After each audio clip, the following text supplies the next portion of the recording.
सर्वधर्माणां जिनं जयतु शासनम्। मैं नमो तीर्थनायक को, नमो ओंकार वाणी को, नमो उन कुंद प्रभु को जिन्होंने ओंकार धारण की। अहो उपकार जिनवर का, कुंद का दिव्य वाणी का, जिन कुंद ध्वनि दाता उन कहान स्वामी का। नमः समय साराय स्वानुभूत्या चकासते, चित स्वभावाय भावाय सर्वभावांतरक्षे। श्री समय सार जी परमागम के परिशिष्ट में जो आचार्य अमृतचंद्र भगवान ने 47 शक्तियों का वर्णन किया, उसमें 13वें क्रम पर अपनी असंकुचित विकासत्व शक्ति की चर्चा चल रही है।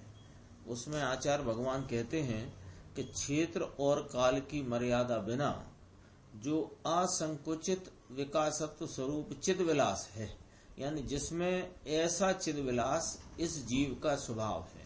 चिद्विलास माने चेतना का विलास, जानने देखने रूप जो विलास है, जो आत्मा का स्वभाव है, वह कैसा है कि असंकुचित विकासत्व स्वरूप है और उसके विकास में कोई प्रकार के क्षेत्र और काल की मर्यादा नहीं। कैसा चित्त विलास कि वह क्षेत्र काल की मर्यादा से पार है, रहित है। इस प्रकार से यहाँ जो चर्चा चल रही है उसमें गुरुदेव श्री ने अपने को कल जो चर्चा चली तो ये कहा कि इसके विकासत्व के लिए किसी निमित्त की, पर की या राग की आवश्यकता नहीं। ऐसा असंकुचित विकासत्व भाव स्वभाव शक्ति आत्मा में त्रिकाल विद्यमान है। तो वर्तमान पर्याय के संकोच और विकार को न देखकर अपना जो त्रिकाल असंकुचित विकासत्व स्वरूप शक्तिमान आत्मा है, उसको ख्याल में लेकर, दृष्टि में लेकर जो परिणति हो, तो उसकी परिणति में असंकुचित विकासत्व शक्ति स्वरूप परिणमन होकर के पूर्णता की प्राप्ति होती है। अभी अपना 138 पेज पर जहाँ कल विषय चल रहा था उसके आगे से देखते हैं। कल भी चर्चा आई थी कि आत्मा में असंकुचित विकासत्व स्वभाव होने पर भी उसकी पर्याय में संकोच क्यों रहा है। तो कहा कि जीव को अनादिकाल से पर्याय बुद्धि है और वह अपने को क्षणिक पर्याय जितना ही मानता है, जबकि वह त्रिकाल परिपूर्ण स्वरूप स्वभाव सामर्थ्य वाला है, ऐसा स्वीकार नहीं करता। इसलिए उसकी पर्याय में वह विकास अथवा पूर्णता की प्राप्ति नहीं होती। यहाँ देखो, इसमें और खुलासा आती है।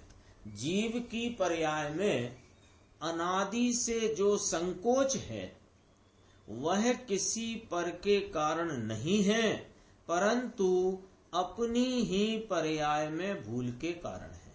ये जो प्रकरण अभी चालू हुआ है, कल यहाँ चला था और आगे बढ़ती है बात कि पर्याय में संकोच है और स्वभाव असंकुचित विकासत्व स्वरूप है।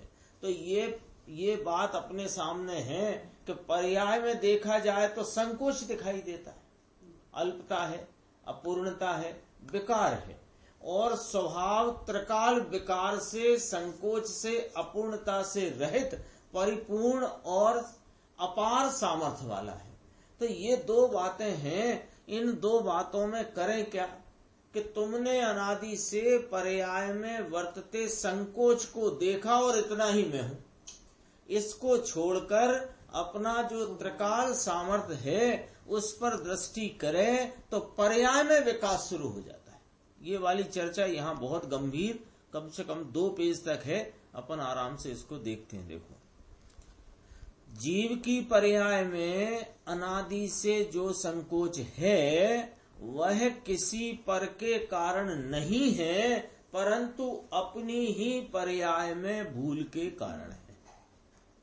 तो जो जीव अपनी पर्याय की भूल को न पकड़े और पर के कारण मेरी पर्याय संकुचित है ऐसा माने, वह जीव भले ही राग कम करके अनेक शास्त्रों की धारणा कर ले। इसमें क्या समझ लेना, इसमें ये सीधी जो बात कही ना, वह जीव शुक्ल लेस्या तक की कषाय की मंदता को प्राप्त हो जाए परिणाम में, और अनेक शास्त्रों की धारणा कर ले, यानी 11 अंग 9 पूर्व का पाठी भी हो जाए, तथापि उसे आत्मा का लाभ नहीं होता। और मेरी पर्याय में जो संकोच है वह मेरी अपनी भूल के कारण है, किसी पर के कारण नहीं है, ऐसा जो माने। परंतु यदि भूल रहित, ऐसा तो माने, कैसा तो माने कि 2 प्रकार लिए, एक तो अपनी पर्याय की भूल को न पकड़े और उस पर्याय में वर्तती भूल पर के कारण से है ऐसा मानता रहे, और राग की कितनी ही मंदता कर ले, शास्त्रों का कितना ही पठन पाठन कर ले, उसे आत्मा का लाभ नहीं होता। दूसरी बात, प्रमाण में नहीं आया वो, हाँ नहीं आता, मानता रहे, पर में ही उसने अभी अपनी पर्याय की भूल, इसमें बहुत चर्चा ली, पर्याय की अपने को करना क्या, अभी अपनी निर्णय की भूमिका है ना। हाँ, तो निर्णय में करना क्या, कि निर्णय में 2 काम करना, कि पर्याय में जो भूल है उसको जानना, और निर्भूल स्वरूप अपना जो स्वभाव है उसको जानना। 2 को जान करके, 2 को क्यों जानना, कि वह जो पर्याय की भूल अपने से है और भूल का क्या स्वरूप है, ऐसा जानकर उधर से लक्ष्य छोड़ना, और जो अपनी त्रिकाली सामर्थ्य विद्यमान है उसका लक्ष्य करना। ये चर्चा है। अभी यहाँ दूसरी बात बोलते हैं कि पर्याय में वर्तता हुआ संकोच का, अल्पता का, अपूर्णता का भाव है, वह मेरी अपनी भूल के कारण है, किसी पर के कारण नहीं है, ऐसा तो माना। लेकिन भूल रहित स्वभाव की ओर देखकर भूल का नाश करे तो उसे भी आत्मा का लाभ नहीं होता। 2 बातें आ गई। भूल को देख रहा, एक क्या कर रहा है कि भूल को पर के कारण भूल है ऐसा मानकर बैठा है। अब वो कितना ही राग मंद करे, उसको लगता है कि ये कर्मोदय के कारण ये सारा चक्कर चल रहा है, और राग की मंदता में कर्मोदय मेरा कम हो जाएगा, वो कर्म बंध कम हो जाएगा, अथवा राग की मंदता करते करते मुझे शुद्धता हो जाएगी, आदि इत्यादि भ्रांतियों में पड़ा हुआ है। तो एक वह है, और एक ऐसा भी है कि शास्त्र पढ़ करके उसने इतनी बात को विचार में तो ले लिया कि जो संकोच, अल्पता, अपूर्णता पर्याय में है, यह मेरी अपनी भूल है, इसमें कोई पर का कारणपना नहीं है, तथापि वह भूल रहित स्वभाव को देखे ही नहीं, तो भी उसकी भूल का नाश नहीं होता और आत्मा का लाभ नहीं होता। आत्मा त्रैकालिक चैतन्य स्वभाव का पिंड है, उसकी सन्मुखता से ही आत्मा का लाभ होता है और संकोच दूर होकर के विकास प्रकट होता है। अब देखो ये जो पैराग्राफ है गंभीर है, इसके बाद का भी गंभीर है, आराम से अपन देखते हैं। मेरा त्रकाली स्वभाव क्या है 1, और परिणमन में संकोच क्यों है 2। ये 2 बातों का बराबर यथार्थ निर्णय करना होगा, है ना। और ये निर्णय कैसे करना है कि भूल का लक्ष्य करके नहीं, विकार और संकोच का लक्ष्य करके नहीं, अपना शुद्धात्म तत्व का उसकी ऊर्ध्वता में उसको जानने के प्रयोजन से क्या जानना कि 2 जानना। एक तो त्रकाली स्वभाव क्या है वह जानना, और परिणमन में वर्तमान संकोच अल्पता क्यों है ये जानना। देखो यह समझे बिना किसकी ओर देखकर पर्याय का विकास करेगा। क्यों, अभी वर्तमान में अपन देखते हैं द्रव्य पर्याय स्वरूप है ना ये वस्तु, तो इसको देखो तो पर्याय में संकोच है, परिणमन में विकार है, अल्पता अपूर्णता है, और उसी समय में अपना त्रैकालिक स्वभाव परिपूर्णपने अपनी समस्त सामर्थ्य को लेकर के धर करके वह धर्मी धर्मात्मा परमात्मा विद्यमान है। अब इसमें तुमको निर्णय ये करना है कि अब मैं लक्ष्य किसका छोड़ूं और किसका करूं। ये निर्णय कौन करेगा? ये स्वयं करना है। इसका सब दिशा निर्देश ज्ञानियों धर्मात्माओं से मिलेगा, लेकिन निर्णय तो खुद को करना है। अब क्या करे कि किसकी ओर देखे कि जिससे मेरी पर्याय में अल्पता अपूर्णता और विकार का नाश होकर वीतरागता और पूर्णता की प्राप्ति हो। तो किसकी ओर देखना कि जो पूर्ण है उसे देखो, अपूर्ण को क्यों देखते हो, वो चर्चा है। देखो, मंद कषाय को ही जो जीव चैतन्य का विकास मान बैठा हो, उसे कषाय से भिन्न चैतन्य स्वभाव का भान नहीं है। ये मूल बात है, ये मूल बात है। किसके लिए खास बात है ये कि जो यह तत्व सुनने आया है, जो यह तत्व जिज्ञासा से सुन रहा है, उसके सामने तो ये बात आई। उसने क्या किया कि स्वाध्याय आदि कार्यों में उसने अपनी संलग्नता बढ़ाई। तो स्वाध्याय आदि कार्यों में संलग्नता बढ़ी तो क्या हुआ कि इसकी कषाय मंद हुई, और कषाय मंद हुई तो आकुलता घटी। वो आकुलता घट करके और वो जो कषाय मंद होकर के जो उसे लग रहा है, इसको वह उपलब्धि मान लेता है। स्वाध्याय का ऐसे, स्वाध्याय से मुझे बहुत लाभ हो रहा है एकदम। अब पहले तो मुझे इतना क्रोध था, इतनी दुकान की सुबह 8 बजे से लो लगती थी, अब तो भैया 10:30-11 तक अपन आराम से, जब तक स्वाध्याय, और उस समय क्या बरतती है, उसको स्वाध्याय में रुचि पूर्वक सुनता है, ऐसे नहीं टालम मुटुर। रुचि पूर्वक सुनता है तो कषाय मंद होती है, और कषाय मंद के काल में आकुलता भी कम होती है। वो आकुलता की कमी कोई ये मेरा विकास चल रहा है ऐसा यदि मान बैठा तो फिर धोखा खा गया। कहा है यहां देखो, मंद कषाय को ही जो जीव चैतन्य का विकास मान बैठा।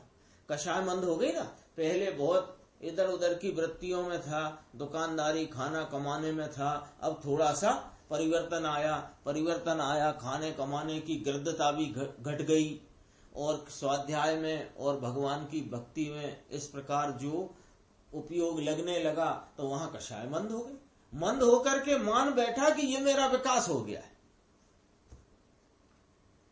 तो उसको क्या है, उसे तो कषाय से भिन्न चैतन्य स्वभाव का भान नहीं है, इसलिए उसके चैतन्य का विलास प्रकट नहीं होता। मुख्य भूल कौन सी है और भूल रहित स्वभाव क्या है, ये 2 बिंदु चलेंगे अभी, बहुत गजब के हैं। भूल क्या है और भूल रहित स्वभाव क्या है। वह ना जाने और भ्रमणा में रह गया। कौन सी भ्रमणा में रह गया कि कषाय की मंदता, उसके काल में आकुलता हुई कम, तो उसे लगा कि यही ठीक है। ये होता है ना, देखो अपन तो ये स्वाध्याय की और जिनेंद्र भगवान वीतराग भगवान की भक्ति की बात कर रहे हैं। आप जो जैनेतर लोग हैं ना, वे भी वो कीर्तन करते ना, और एक ही शब्द का पुनः पुनः उच्चारण करके वो कीर्तन करते हैं। वहां भी क्या हो जाता है, कषाय बहुत मंद हो जाती है, और कषाय बहुत मंद हो जाने, क्योंकि इधर उधर उपयोग जा नहीं रहा, तो कषाय मंद हुई, और कषाय की मंदता में क्या हो गया कि वहां उसको सुकून लगा। सुकून माने आकुलता घट गई, तो वो समझता है ये बढ़िया रास्ता है। ऐसी भूल हमसे ना हो जाए, यहां सावधान करते हैं। तो वह ना जाने और भ्रमणा में रह जाए, उसके चैतन्य का विकास नहीं होता। उसके कदाचित कषाय की मंदता हो और ज्ञान का विकास भले हो, परंतु उसमें आत्मा का हित नहीं है। लो, एकदम पॉइंट की बात है। कदाचित कषाय की मंदता हो, ज्ञान का विकास भी हो, तो उसको क्या लगने लग जाए कि यह मेरा विकास चल रहा है, तो उसमें वास्तव में देखो वहां आत्मा का हित नहीं है, चैतन्य का सच्चा विलास नहीं है। क्योंकि चैतन्य के सच्चे विलास में अतीन्द्रिय आनंद का प्रवाह होता है।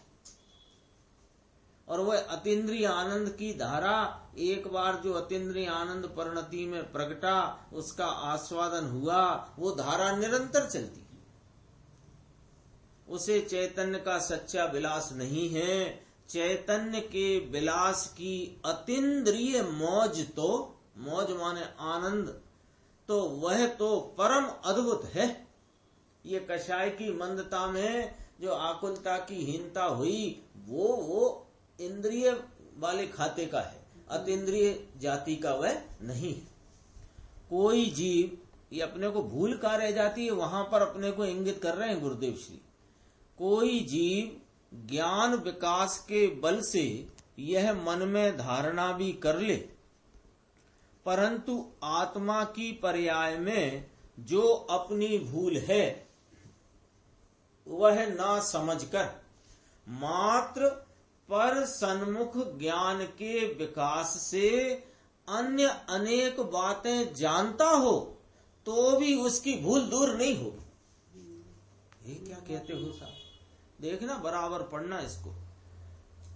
ज्ञान विकास के बल से कदाचित क्षयोपशम की कोई ऐसी योग्यता प्रकटता हुई कि वहां पर वह आत्मा की पर्याय की भूल को तो समझ नहीं पा रहा कि इसका मूल कारण क्या है, और पर सन्मुख ज्ञान के विकास, पर सन्मुख में मैंने शास्त्रों की बात करूं, शास्त्रों में अनेक प्रकार का 6 द्रव्य 7 तत्व 9 पदार्थ का वर्णन है, और भी करणान योग आदि की चर्चा है, और चरणान योग आदि है, भूगोल है, सब है होने को। अध्यात्म में भी बहुत विस्तार है। वो उन सबको ज्ञान के विकास की योग्यता में, क्षयोपशम के विकास की योग्यता में ऐसा जान तो गया, लेकिन अपनी पर्याय की भूल को नहीं पकड़ पाया। राग से लाभ होगा, निमित्त से लाभ होगा, अथवा राग की मंदता से लाभ होगा, इस प्रकार तो भूला पड़ा है। तो वह अनेक बातें जानता हो, एक एक पेज नंबर, लाइन नंबर जानता हो ग्रंथों के, शास्त्रों के, तो भी उसकी भूल दूर नहीं होगी भैया, और न उसका अपूर्व कल्याण होगा। तो महाराज क्या करें? पहले उसमें लगे थे हम, पूजा भक्ति आदि में, व्रत आदि थोड़े बहुत जो कुछ भी नाम निक्षेप वाले, उनमें लगे थे। तो आपने कहा इनसे तो तेरे धर्म होगा नहीं, तू एक काम कर भैया कि स्वाध्याय कर। स्वाध्याय कर, तो स्वाध्याय करने की, स्वाध्याय करने के लिए स्वाध्याय कही थी कि निज तत्व का निर्णय करने के लिए स्वाध्याय कही थी, है ना? तो ये क्या हुआ, इसके ज्ञान का क्षयोपशम का विकास भी थोड़ा खिल गया, और शास्त्रों की बातें भी जान गया, सीख गया, सिखाने भी लग गया, लेकिन अपनी जो भूल है उसे नहीं पकड़ पाया। तो शास्त्र का अभ्यास क्यों करना कि अपनी भूल पकड़ने के लिए और भूल रहित स्वभाव को पकड़ने के। भूल को भी जैसे पता ना हो, यही कहा, देखो अगली लाइन, जिसे भूल का ही पता ना हो वह भूल दूर करके भगवान कैसे होगा? और यदि अपने स्वभाव में ही भगवानपना न भरा हो तो भी भगवान कैसे होगा? लॉजिक आया, क्या आया? यदि भूल का पता ही ना हो कि मेरी है कौन सी भूल, तो जब तक भूल का पता नहीं तो भूल दूर होगी नहीं, और भूल दूर होए तो ये निर्दोष आत्मा जवाब दे और निर्दोष आत्मा की परिपूर्णता प्राप्त हो। एक बात, और स्वभाव में ही परिपूर्ण निर्दोषता भरी पड़ी है, ये ना जाने तो भगवान कैसे होगा? तो निर्णय के लिए अपने पास 2 बिंदु आ गए ना, कि पर्याय में होती हुई जो भूल है वह भूल क्या है असली, वो जानना, और वह भूल दूर जिसके आलम्बन से होगी ऐसे स्वभाव को जानना। कोई को बहुत रोगी हो, महीना 2 महीना 4 महीना हुए हो, तो डॉक्टर के पास ले जाना, तो डॉक्टर पहले क्या करता है कि पहले उसके रोग का निदान करता है कि तेरे रोग है कौन सा, और जो रोग है और उसका जो अंतरंग में निरोगता का भाव है कि नहीं शरीर में। यदि निरोगता का भाव ही नहीं हो तो रोग दूर होके निरोगता हुई कहां से? तो वो निरोगता का भाव भी जानना और रोग क्या है ये भी जानना। तो अपने पास निर्णय के लिए कितने बिंदु रह गए? पूरी जिनवाणी में से 2 बिंदु अपने सामने हैं। एक तो वर्तमान में होती हुई भूल है, उस भूल का क्या स्वरूप है, वह भूल वास्तव में है क्या, वो जानना, और उस भूल से रहित जो अपना त्रैकालिक स्वभाव है वो जानना। दो बिंदु रह गए। ये देखो यहां कहते हैं भगवान पना यानी अपना त्रैकाली स्वरूप, और भूल वर्तमान पर्याय में होती हुई भूल गलती, इन दोनों को जो जीव समझ ले उसके भूल दूर होकर अपने में भगवान पने का विकास हुए बिना नहीं रह सकता। जाओ, गारंटी। अब निर्णय करने के भूमिका में भी ये आता है, तो निर्णय विचार पूर्वक होता है ना, तो विचार में बहुत बातों का विचार करता है, लेकिन वर्तमान भूल का कारण क्या, वह भूल का स्वरूप क्या, वहां नहीं आता, और निर्भूल अपना स्वरूप है वहां नहीं आता। और मूल बात बिंदु निर्णय के ये दो है। यही दो पता नहीं। हाँ, यही दो पता नहीं। ये दो पता लगते ही गारंटी दी है कि ये अपन है ना बहुत प्रमादी और स्वच्छंदी हो गए हैं, ना तो भूल का पता कर रहे हैं, वो भी दोषों दूसरों पर डाल रहे हैं, और जो स्वभाव है उसको पहचानना नहीं चाह रहे, स्वच्छंदी मत। क्या करते हैं अपन लोग, स्वाध्याय में लगते हैं और अच्छे से लगते हैं। हाँ, अपन लगते तो हैं स्वाध्याय, यानी स्वाध्याय वाले उपक्रम में लगे हैं, लेकिन जो निर्णय के मूल बिंदु हैं वहां नहीं आते। और जब अपन स्वाध्याय करते हैं तो अनेक प्रकार का विवरण मिलता है, जिनवाणी मिलेगा कि नहीं मिलेगा, तो उसमें मजा आता है। वो कषाय मंद होती है, अभाव के इतने प्रकार के, सामान्य गुण इतने प्रकार के, विशेष जानते जानते यहाँ पहुंचना है, वहां नहीं रुकना है जानने। तो अब हम क्या करते हैं, सामान्य गुण कितने हैं, चार अभाव कितने हैं, फलाना कितना है, ये कितना है, उसे जानने में रुचि बढ़ गई, उसे जानने में रुचि बढ़ गई, तेरे साथ वह धोखा हो गया। अक्सर करके ये हो रहा है। और क्योंकि आगम में तो सारा विस्तार आएगा, लेकिन विस्तार कहां पहुंचने के लिए है कि वर्तमान भूल क्या है, उसका कारण क्या है, और उसका भूल का स्वरूप क्या है, और निर्भूल स्वरूप आत्मा का स्वरूप क्या है, यहां पहुंचना पड़ेगा। तो ये अपने सामने कहा, गारंटी देकर कहा, गारंटी होती है ना, गारंटी देकर कहा कि इन दोनों को जो जीव समझ ले, उसके कौन दोनों को, भगवान पने को और वर्तमान भूल को, तो उसके भूल दूर होकर के अपने में भगवान पने का विकास हुए बिना नहीं रहेगा। मेरा स्वभाव क्या है और अंतर की सूक्ष्म भूल कहाँ रह जाती है, उसकी खबर पड़े बिना भले ही 11 अंग पड़ा हो, तथापि जीव की भूल दूर नहीं हो सकती। अपन गुरुदेव श्री का व्याख्यान अभी भी पढ़ रहे हैं, तो फिर को भी पढ़ते हैं, और चेतन भाई से भी सुन रहे हैं, देवेंद्र जी से भी सुन रहे हैं, जो अभी अपना 10 लक्षण में चल रहा है कार्यक्रम, और भी 12 महीने चलता है ये। लेकिन आप देखो, गुरुदेव श्री की शैली में एक खासियत है, वो एक खासियत ये है कि तुम्हें वर्तमान भूल की तरफ भी खींच बताते जाते हैं और स्वभाव की भी बताते जाते हैं। वो हमें बताते जाते हैं वहां, तो हमें लगता है यही की यही बात आ रही है, लेकिन वही की वही बात भी क्यों आ रही है कि तेरी वर्तमान भूल का कारण क्या और स्वरूप क्या, वह तुझे पता करना ही होगा। और अपना निर्दोष स्वभाव परिपूर्ण है, उसकी परिपूर्णता किस प्रकार है, वो भी तुझे जानना ही होगा। दोनों ही। हाँ, उन्हें पता चला अपनी भूल, और उन्हें जल्दी से उपयोग चला गया, हाल हो गया उनका। भूल पता चली ना, उन्होंने कहा, कौन से भट्टारक जी थे, हाँ कोई देवेंद्र कीर्ति, क्या धर्मदास छुल्लक, नहीं, छुल्लक जी जिन भट्टारक के पास गए, हाँ देवेंद्र कीर्ति, उनने कहा कि अभी पंडित जी ने सुनाया था, अंधा है क्या, तो अंधा है क्या, अरे देखने वाले को देख, जानने वाले को जान। तो बस वहां पर ही वो भूल पकड़ में आई, कह रही तो ना, भूल पता चली ना, भूल पकड़ में आई, तो भूल पकड़ में आते ही भूल दूर होती है। आप देख लो, लौकिक काम में भी देख लो, निहाल भाई की, इनकी भाई की भूल अभ्यास चल रहा था, लेकिन भूल तो उसी समय भूल जब पकड़ में आती है, अभ्यास नहीं चल रहा तो भूल कहाँ से पकड़ लेगा? भूल ही पकड़ने का अभ्यास करना, भूल पकड़ने का अभ्यास करना है और निर्दोष स्वभाव का, और दुनिया का अभ्यास छोड़ दो। हम क्या कर रहे हैं, और अभ्यास में लग गए और ये अभ्यास छोड़ दिया। ये बहुत महत्वपूर्ण बिंदु है इस पूरे प्रवचन में। ये है ना कि अपने आत्मा की महिमा नहीं आ रही, इसलिए भूल भी नहीं पता चल रही। तो महिमा क्यों नहीं आ रही कि इसके परिपूर्णता का तेरे को विश्वास नहीं, धर्मात्माओं का। अभी तो आत्मा का विश्वास तो बात की बात है। अभी तो सर्वज्ञ भगवान ने कहा, आचार्यों ने फरमाया, धर्मात्माओं ने समझाया, लेकिन तेरे समझ में क्यों नहीं आ रही कि तुझे तो अभी वास्तव में देखो तो तुझे वर्तमान आकुलताओं से छूटने का और आगे की अनुकूलताओं की लार टपकती है। आत्मा की तरफ तो जिज्ञासा ही नहीं खड़ी है असली।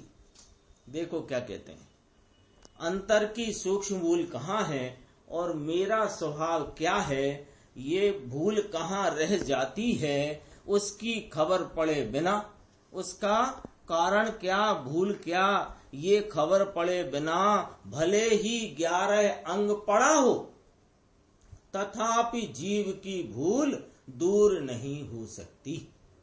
यदि वर्तमान में भूल है तो निश्चित होता है कि निज स्वभाव की जैसी रुचि होना चाहिए वैसी रुचि नहीं की है। यदि भूल का ही पता नहीं है ना, और वर्तमान में भूल चल रही है, और भूल चल रही है, ये भूल ही ये कह रही है कि तुझे अभी उस अपने त्रैकालिक परिपूर्ण आनंद स्वभाव की खबर नहीं है, तेरे रुचि नहीं है। तो रुचि नहीं की, और यदि भूल नहीं हो तो निस्वरूप समझ में आ जाना चाहिए। तो दो बातें हैं, अभी वर्तमान में भूल है और त्रैकालिक अपना स्वरूप भी वर्तमान में मौजूद है। वो त्रकाल में नहीं, वो त्रैकालिक निर्दोष ज्ञान आनंद स्वरूप अपना चैतन्य चमत्कार, वह त्रिकाली ध्रुव स्वरूप वर्तमान में है, और वर्तमान में भूल है। वर्तमान में भूल है तो निश्चित होता है निस्वभाव की जैसी रुचि होना चाहिए वैसी रुचि नहीं की है, और यदि भूल ना हो तो निस्वरूप समझ में आ जाना चाहिए, और उसके फिर क्या होना चाहिए कि आनंद आदि का विलास होना चाहिए। मेरा संकोच रहित स्वभाव कैसा है और अभी तक पर्याय में संकुचन क्यों रहा, इस बात को जो नहीं पकड़ सकता वह जीव संकोच पर्याय का नाश नहीं कर सकता, और न उसके संकोच रहित विकास प्रकट हो सकता है। एकदम सीधी मुद्दे की बात है, एकदम मुद्दे की बात है। करें क्या करें, क्या करें, क्या करें, क्या ये करो। वर्तमान में भूल, पहले देखो वर्तमान में भूल है और निर्दोष स्वभाव है। भूल क्या है, उसका कारण क्या, और भूल किस प्रकार की। तो जो भूल का एक ही प्रकार है कि वर्तमान पर्याय में यह अपने को सर्वस्व मानता हुआ परिणमित हो रहा है। वर्तमान पर्याय क्या चल रही है कि राग की, विकार की, अल्पता की, तो अपने को अल्प रूप और विकारी मान रहा है, और वास्तव में ये भूल है कि ये इसका निर्भूल है, कि ये भूल है। क्या भूल है, अपने को विकारी जानना मानना, अल्पता रूप जानना मानना, यही तो भूल है। और हम क्या करते हैं, इसी भूल का ऐसा प्रदर्शन करते हैं कि अभी हमको यही नहीं हो रहा, अरे यही नहीं हो रहा, यही तो भूल है। बहुत गजब की व्याख्या है ये दो बातों की। आगे थोड़ी चर्चा क्रमबद्ध की लेके गुरुदेव पुरुषार्थ की बात समझाते हैं। कई लोगों को ऐसा प्रश्न उठता है कि द्रव्य की पर्यायें तो क्रमबद्ध ही होती हैं, ऐसा आप जो कहते हो तो उसमें फिर पुरुषार्थ कहाँ आया? होना होएगी सो होएगी, हम क्या कर सकते हैं। देखो भाई, उसका समाधान देखो भाई, द्रव्य की क्रमबद्ध पर्यायें होती हैं, ऐसा जिसने निर्णय किया उसने यह भी निर्णय किया ही है कि पर्यायें द्रव्य में से आती हैं, बाहर से नहीं आती। जो क्रम नियमित पर्याय भी हो रही है, अन्य द्रव्य की तो छोड़ो, अपने स्वयं के इस आत्मा की जो प्रवाह काल प्रवाह सापेक्ष में एक एक समय जो परिणाम परिणाम परिणाम का उत्पाद हो रहा है वो कैसा है, क्रम नियमित है।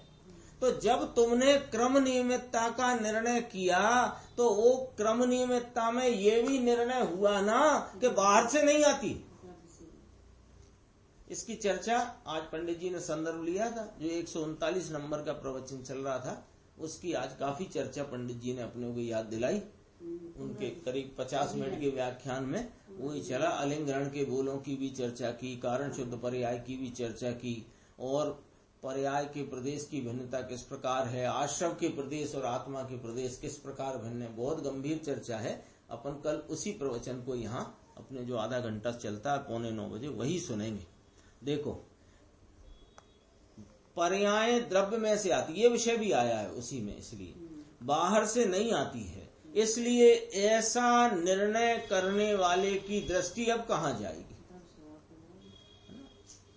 एकदम घर हो 10-15 कमरों का और धुआं दिखाई पड़ा आंगन में, आंगन में दिखा धुआं, आंगन में धुआं देख करके वो आग बुझाने के लिए कहाँ जाएगा, कि जब ये निर्णय हुआ कि उधर उस कमरे में से आ रहा धुआं, तो फिर वो दूसरे कमरे में जाएगा। जब यह मालूम पड़ा कि जो कुछ भी क्रम नियमित परिणाम हो रहे हैं वे बाहर से नहीं हो रहे, तो फिर उसकी दृष्टि कहाँ जाएगी, द्रव्य स्वभाव पर आएगी। और द्रव्य में तो संकोच रहित विकास होने का स्वभाव है, इसलिए उस द्रव्य दृष्टि के बल से पर्याय में क्रमबद्ध विकास ही होता जाता है। इस प्रकार क्रमबद्ध पर्याय के निर्णय में द्रव्य दृष्टि और मोक्ष मार्ग का अपूर्व पुरुषार्थ आ जाता है। तो तेरे को जो ऐसा लगता है कि जब पर्याय क्रम नियमित हो ही रही हैं तो हम क्या करें, होने दो उन्हें, तो उन्हें होने दो ही समझते द्रव्य पर दृष्टि आती है। और दृष्टि द्रव्य पर एक बार जो आई और उसका अनुभव आस्वादन और प्रतीति हुई तो वह पर्याय में दृष्टि के बल से सहज ही विकास होता चला जाता, और यही पुरुषार्थ है। आगे अपन थोड़ा सा 2 पैराग्राफ छोड़ के चलते हैं आगे। कहते हैं, देखो, किसी भी एक शक्ति से आत्मा को पहचानने से उसमें बहुत रहस्य आ जाता है। ये अपने 13वीं शक्ति की चर्चा चल रही। एक शक्ति स्वरूप नहीं है आत्मा, वह अनंत शक्तियों का संग्रहालय है, पुंज है, अभेद पिंड है। लेकिन उसकी चर्चा, किसकी चर्चा, आत्मा की चर्चा। जब वो आता नहीं, अब एक रतन अनमोल है, इतना रत्नाकर कैसा होगा। जब एक शक्ति की चर्चा सुनते ही अंतरंग में इस आत्मा की ऊर्ध्वता खड़ी हो जाए कि यह असंकुचित विकासत्व शक्ति स्वरूप आत्मा, जिसके परिपूर्ण विकास के लिए किसी पर की आवश्यकता नहीं, ऐसी सामर्थ्य अनंत गुणों में असंकुचित विकासत्व का रूप है, और अनंत गुणों का परिपूर्ण विलास और विकास हो सके, ऐसी असंकुचित विकासत्व शक्ति मेरे में है। ऐसा जो एक एक शक्ति को पहचाने तो कितना रहस्य आ जाता है। लेकिन पहचानना आत्मा को है, लिखा है इसमें। एक शक्ति से आत्मा को पहचानने से बहुत रहस्य आ जाता है। देखो क्या, आत्मा का स्वभाव कैसा है। एक बात, पर्याय में संकोच क्यों है, विकास क्यों नहीं है, और वह कैसे प्रकट होगा, स्वभाव की रुचि और पहचान कैसी होती है, कैसी होती, कैसे होती नहीं, कैसी होती, और जिनके स्वभाव का पूर्ण विकास प्रकट हो गया हो, ऐसी केवली की अंतर्बाह्य दशा कैसी। एक शक्ति से इस आत्मा के अनंत सामर्थ्य को जानने से कितनी बातें सामने आ गई। आत्मा का स्वभाव कैसा है, पर्याय में संकोच क्यों है और विकास क्यों नहीं है, यह विकास कैसे प्रकटेगा, स्वभाव की रुचि और पहचान कैसी होती है, जिनके स्वभाव का पूर्ण विकास प्रकट हो गया ऐसे केवली परमात्मा, उनकी अंतरंग बाह्य दशा कैसी होती है, और उस स्वभाव के साधक संत मुनियों की दशा कैसी होती है और सम्यक दृष्टि जीवों की दशा कैसी होती है और पर्याय बुद्धि मिथ्या दृष्टियों की दशा कैसी होती है, ये सब उसमें आ गया। लो वो पीछे चलना, अभी विषय जहां शुरू हुआ था। एक पर्याय में बरतती हुई भूल है और अपना निर्दोष निर्भूल स्वभाव त्रिकाल विद्यमान है। दो बात ये निर्णय करके पर्याय में भूल क्यों है और क्या है, और अपना जो त्रिकाली निर्दोष स्वभाव वह क्या है, ये दो बातों के निर्णय करने जाओगे तो ये सारा का सारा आपके सामने आ जाएगा। अरिहंत परमात्मा केवली परमात्मा की अंतरंग बाह्य दशा क्या है, आचार उपाध्याय साधु जो परमेष्ठी भगवान हैं उनकी मुनियों की अंतरंग बाह्य दशा क्या होती है, सम्यक दृष्टि जीवों की दशा कैसी होती है, और जो अनादि से मिथ्या दृष्टि पर्याय बुद्धि में लीन है उसकी दशा कैसी होती है, ये सब उसमें आ जाता है। किसमें? वो भूल का निर्णय करने में और भूल रहित भगवान का निर्णय करने। जिसने निर्णय कर लिया उनकी कैसी दशा होगी? सब हो गई। आत्मा की एक भी शक्ति का ज्ञान करने से समस्त द्रव्यों का, गुणों का, पर्यायों का, विपरीत दशा का, सम्यक दशा का, सात तत्वों का, साधक का और सिद्ध का, सभी का ज्ञान हो जाता। बोलो अभी क्या बाकी रह गया?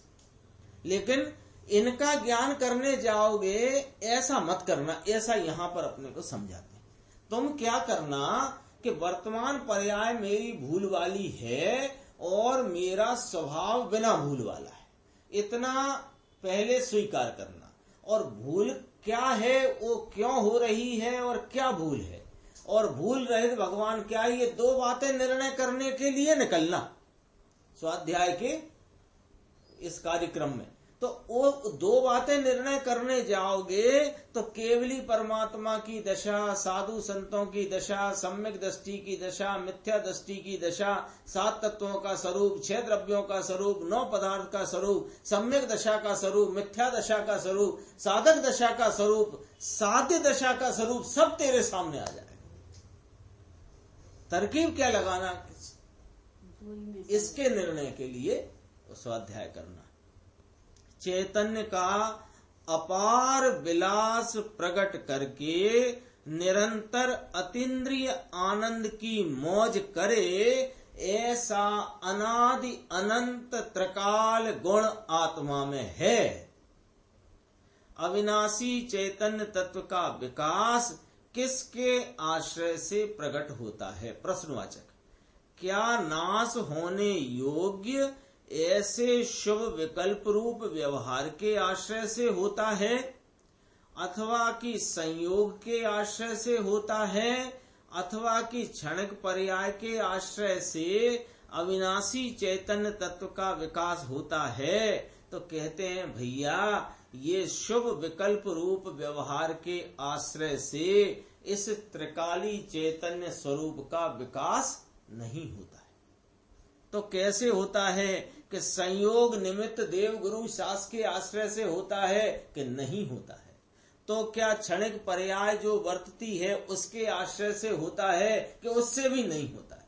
तो काय से होता है महाराज कि अपना जो त्रिकाल अमर्यादित स्वभाव है उसका विश्वास करने से चैतन्य का परिपूर्ण विकास हो जाता है, जिसका आश्रय करने से क्षण मात्र में संकोच दूर होकर अमर्यादित चेतन शक्ति का विकास हो जाए, ऐसा इस आत्मा का स्वभाव है। ऐसे आत्मा का निर्णय करके उसका आश्रय करना ही धर्म है। देखो इसमें अपने आत्मा के अतिरिक्त देव गुरु शास के आश्रय की बात नहीं की। भक्ति के शुभ राग से धर्म होता है ये बात भी उड़ गई। व्यवहार के अवलंबन का चूरा हो गया। निश्चय आत्म स्वभाव की दृष्टि में व्यवहार के अवलंबन का अभाव है, ये नक्की हुआ। तो जब ये निर्णय हुआ कि निश्चय आत्म स्वभाव की दृष्टि में व्यवहार के अवलंबन का अभाव है, तब फिर निमित्त और संयोग तो कहाँ दूर रह गए। सम्यक शिखर या महाविदेह क्षेत्र इत्यादि बाह्य क्षेत्र में जाऊं तो मेरे चैतन्य का विकास हो जाए, ये बात का चूरा उड़ गया। परंतु अंतर की चैतन्य सत्ता का आश्रय करने से अपार ज्ञान सामर्थ्य विकसित होता है, हो जाता है। उस ज्ञान में सम्यक शिखर महाविदेह आदि क्षेत्र सब ज्ञात हो जाते हैं। सारी आत्म वस्तु ही अंतर्मुख दृष्टि का विषय है। जैन शासन का एक भी रहस्य अंतर की दृष्टि के बिना समझ में आ नहीं सकता। अभी समय अपना हो चुका है, इसमें एक पैराग्राफ बहुत ही महत्वपूर्ण है और एक पैराग्राफ अपन आत्मवैभव नामक पुस्तक में से देखेंगे, वो चर्चा अपन आगे की स्वाध्याय में। निज निधि निज में बताई, यह अनंत उपकार है, उसके लिए जिन वाणी मां को वंदना शत बार।